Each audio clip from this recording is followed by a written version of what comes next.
सब चीज़ें पॉजिटिव, अच्छाई, सब चीज़ें अच्छी दिखने लगी। मान लीजिए आप में कि हाँ भाई आप एक पॉजिटिव सकारात्मक व्यक्ति है, मेरे लिए शुभ में है, तो जैसे मैं आपसे जुड़ूंगा मेरे जीवन में सारी चीज़ें अपने आप ही अच्छी होने लग जाएंगी। नरेंद्र मोदी जी भी 52 साल तक उन्होंने संघर्ष किया था जब वो पहली बार मुख्यमंत्री बने थे। तो एक व्यक्ति जो मतलब 16 से 18 घंटे आरएसएस की भवन में वो सुबह उठ के झाड़ू लगाते थे, और आज के युवाओं के पास सब कुछ है, फैमिली बैकग्राउंड है, सब कुछ है, लेकिन फिर भी वो परफॉर्म क्यों नहीं कर पा रहे? रुकते रुकाते हुए जहाँ स्थान मिलता है वहीं रुक जाते हैं। नमस्कार साथियों, मैं इंद्र फोगोट और आप देख रहे हैं न्यूज़ 24 शेखावटी। सीकर से सालासर जाने वाली ये रोड, और यहाँ पे हमें एक भाई साहब दिखे हैं, ये पेट पलानियाँ जात देने के लिए जा रहे हैं। भगवान में देखो आस्था जो इतनी बड़ी है, श्रद्धा जो इतनी बड़ी है कि ये जयपुर से चल के आए हैं और अभी सालासर जी को एक जाएंगे। भाई साहब सबसे पहले तो नमस्कार आपका। नमस्कार, कैसे और स्वागत है हमारे चैनल पे आपको। Thank you. एक ऐसे भक्त से हमें मिलने को मौका मिल रहा है जो इतनी बड़ी आस्था लेकर जयपुर से पेट पलानी आप निकले हो। तो सर कितने टाइम से ये आपका चल रहा है, कब से आप जयपुर से निकले? तकरीबन हमें 2 महीने हो गए। 2 महीने से हम यहाँ पे पहुँचे हैं और अभी 25 दिन के करीबन और लगेगा अभी समय। तो लगभग जैसे देखें तो अपन एक दिन में आप कितना किलोमीटर चल लेते हो? शुरुआत में तो क्योंकि ये दंडवत है तो शरीर की बहुत ज़्यादा एनर्जी लगती है, तो 1 किलोमीटर से ज़्यादा नहीं कर पा रहे थे, लेकिन अब फिर बाद में 1.5 पे शुरू हुए, फिर 2 पे शुरू हुए, अब कभी 2.5 कर लेते हैं। कई बार बॉडी में पेन हो जाता है तो एक दिन के लिए थोड़ा सा आराम कर देते हैं, फिर उसके बाद में अगले दिन वापस शुरू हो जाते हैं।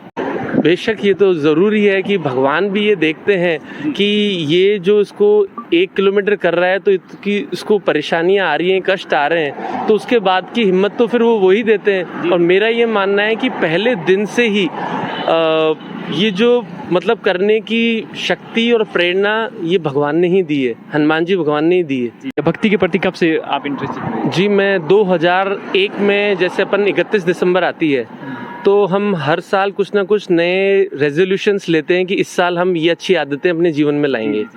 तो सन 2000 में मैंने ये सोचा कि 2001 से हर साल जनवरी में साल की शुरुआत में और दिसंबर के महीने में बालाजी के मंदिर जाया करूँगा, जो कि मैं हमेशा बस से जाता था। फिर 10 साल तक ये रूटीन चला। 2011 से मैं बॉम्बे में था। फर्स्ट टाइम मैं पैदल गया 4 दिन में, 45 किलोमीटर रोज चल के।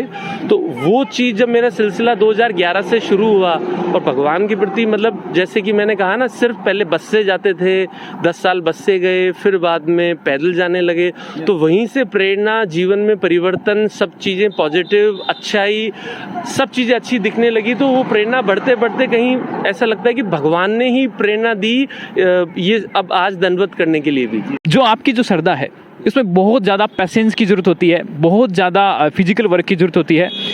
आजकल के युवाओं को हम देखते हैं कि अक्सर आधा किलोमीटर के लिए वो बाइक लेके जाते हैं, गाड़ी लेके जाते हैं। उन सब के लिए क्या मैसेज देना चाहेंगे आप? जी मैं तो सिर्फ ये कहूँगा कि देखो, आस्था जो है वो किसी चीज़ की मोहताज नहीं है। जैसे कि आस्था ये नहीं जानने के लिए मोहताज है कि सच क्या है। जैसे मान लीजिए मेरा किसी चीज़ में आस्था हो गई, भगवान तो खैर बहुत ही बड़ी चीज़ हो गई, लेकिन एक साधारण चीज़ मेरी आस्था हो गई मान लीजिए आप में कि हाँ भाई आप एक पॉजिटिव सकारात्मक व्यक्ति है, मेरे लिए शुभ में है, तो जैसे मैं आपसे जुड़ूंगा मेरे जीवन में सारी चीज़ें अपने आप ही अच्छी होने लग जाएंगी।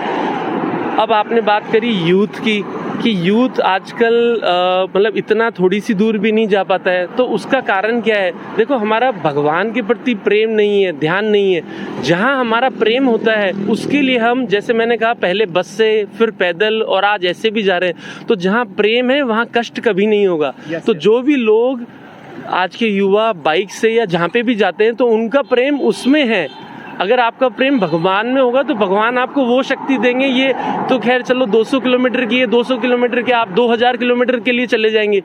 जैसे कि आपने अभी रिसेंट आपने एक रैली देखी होगी कांग्रेस की, जिसमें राहुल गांधी जी 25 से 30 किलोमीटर रोज का चलते थे। तो हमने ये चीज़ सोची कि मतलब देश के इतने बड़े व्यक्ति जिनके पास सभी साधन सुविधाएं हैं, वो 25-30 किलोमीटर मतलब टोटल उनकी करीबन 3970 किलोमीटर की उन्होंने यात्रा तय करी। लेकिन आजकल के हम जनरेशन में ये देखते हैं, चाहे वो बड़े हो चाहे छोटे हो, हर आदमी पेशेंस की, चलो बड़े तो फिर भी थोड़ा करते हैं, जो यूथ है वो पेशेंस बिल्कुल नहीं रखता। इनको जैसे वो कमाई के अंदर देख लीजिए, जल्दी पैसे वाले बनना चाहते हैं, जल्दी सब कुछ करना चाहते हैं। तो इस पेशेंस के लिए आपके हिसाब से क्या चीज एक यूथ को करनी चाहिए? हम रातों रात ये चीजें हो जाएं, तो ये सब चीजें देखिए, हमें किसी भी चीज को देखने से पहले उसको मूल कारण को देखना है। ये सारी चीजें पनप कहाँ से रही हैं, पनप क्या रही है? हम समाज में भारतीय जो हमारा परिवेश, अगर उसको हम देखें, जब से भारत में थोड़ा वेस्टर्नाइजेशन आया है, तो वेस्टर्नाइजेशन का मतलब ये नहीं है कि आप रातों रात अनाड़ी से खिलाड़ी बन जाएं। आपको उसके लिए प्रयास करना चाहिए, मेहनत करना चाहिए। आज देखो, हर कोई युवा क्या चाह रहा है? मेरे पास महंगे से महंगा मोबाइल फ़ोन हो, महंगे से महंगी कार हो, मैं 5 स्टार होटल में जाऊं। अब सबके लिए तो ये संभव नहीं है ना कि हर कोई आदमी नरेंद्र मोदी बन जाएगा या हर कोई आदमी जो अपन कहते हैं ओबामा बन जाएगा। लेकिन सबकी चाह क्या है? हम रातों रात हो जाएं। तो मेरे ख्याल से सबको थोड़ा पेशेंस रखना चाहिए और सबका टाइम निश्चित है।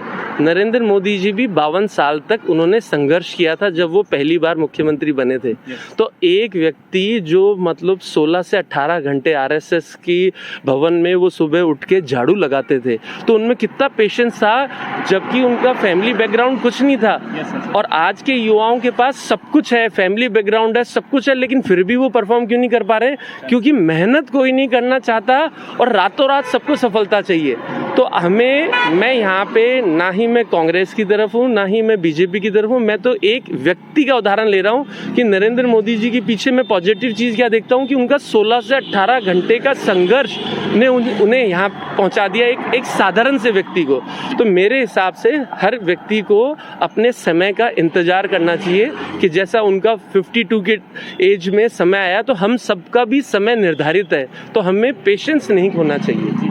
आप सुबह, सर मैं एक ये बात भूल गया, सुबह कितनी बजे स्टार्ट करते हैं? और तकरीबन सुबह 5 बजे के आसपास स्टार्ट करते हैं। और जैसे आज थोड़ा सा यहाँ पे काफ़ी धुंध पड़ी थी और इस कारण हम थोड़ा दिन में लगा पाए। जैसे कल बहुत ज़्यादा धूप थी तो उसमें धूप में ज़्यादा नहीं लगा पाते हैं, लेकिन आज काफ़ी अच्छे से लगा पाई। तो जैसा मौसम होता है उसके हिसाब से शाम को 6-7 बजे तक लगाते हैं, रुकते रुकाते हुए, जहाँ स्थान मिलता है वहीं रुक जाते हैं।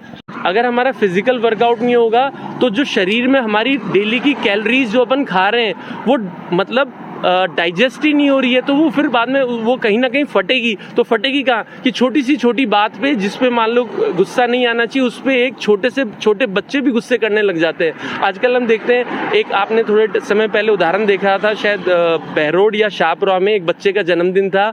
उनकी मदर को स्कूल के लिए लेट हो रही थी, वो टीचर थी, बच्चे का बर्थडे था, तो उन्होंने कहा नहीं मुझे गिफ्ट दिलाओ। तो माँ ने कहा कि मैं शाम को आके दिला दूंगी।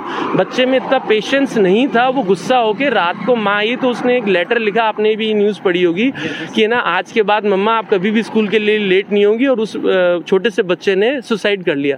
तो देखो आप, मतलब हम कितने इम्पेशेंस हो रहे हैं। तो आई थिंक हमारे लिए सबसे ज़रूरी है कि हम फिजिकल वर्कआउट करें।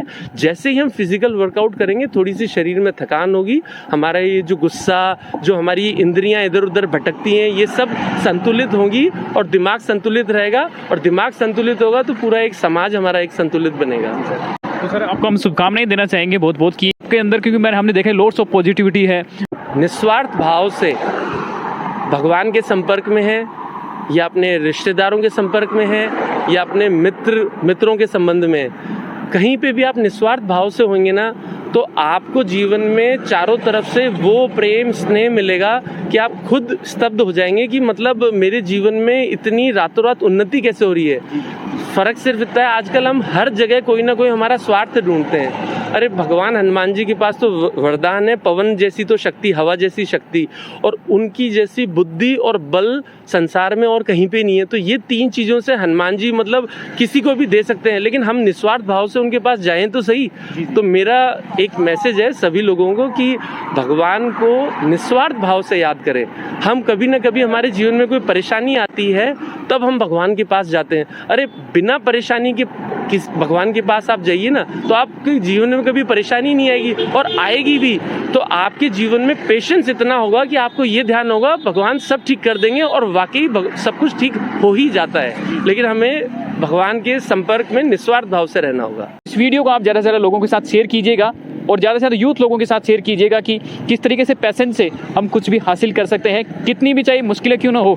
ऐसी रोड पे अगर अपन पैदल चलने की भी बात करते हैं तो भी अपने को डर लगता है, लेकिन भाई साहब जो है दंडवत प्रणाम करते हुए जयपुर से आए हैं और कुछ दिनों में सालासर पहुँचेंगे। भाई साहब ने 200 किलोमीटर का जो ये सफ़र है इसको ये दंडवत प्रणाम करते हुए जा रहे हैं। और थैंक्स फॉर वॉचिंग। मिलेंगे किसी ऐसे ही इंस्पिरेशनल स्टोरी के साथ में, तब तक के लिए जय हिंद, जय भारत।